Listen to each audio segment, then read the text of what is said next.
Recently, dalawang suspect sa mass shooting sa Bondi Beach in Sydney, Australia ay na-report na nagstay sa Pilipinas bago ang insidente.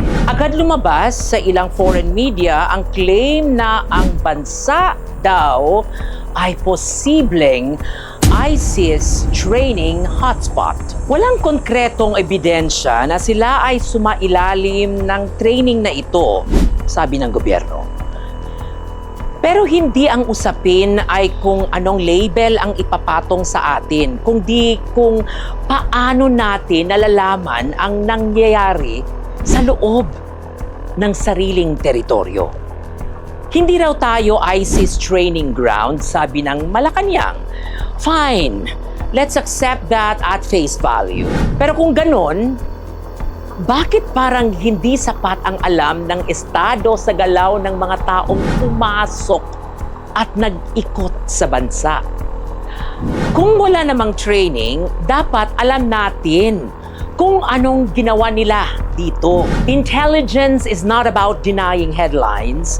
Intelligence is about knowing before it becomes headline news. Noong nakaraang administrasyon, malalaki at sistematiko ang anti-terrorism programs. Surveillance, intelligence, fusion, interagency coordination. Hindi perpekto, oo.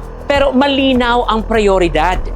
National security unang-unahin. Ngayon, parang humina. Parang napag-iwanan. Dahil nag-iba ang focus. Mula sa seguridad, tungo sa mga proyekto na malaki ang pondo at mabigat ang bahid ng korupsyon. At dito nagiging delikado kapag ang sagot ng gobyerno ay wala kaming ebidensya. That is not reassurance. Ito ay admission na may kusot sa intelligence apparatus. Hindi sapat ang denial, hindi sapat ang PR. Ang estado na hindi kayang i-track ang galaw sa loob ng sariling hangganan ay hindi matatag. Ito ay malabo, mahina, at vulnerable. At sa usapin na pambansang seguridad, ignorance is not innocence. Ignorance is negligence. Another day, another regal POV.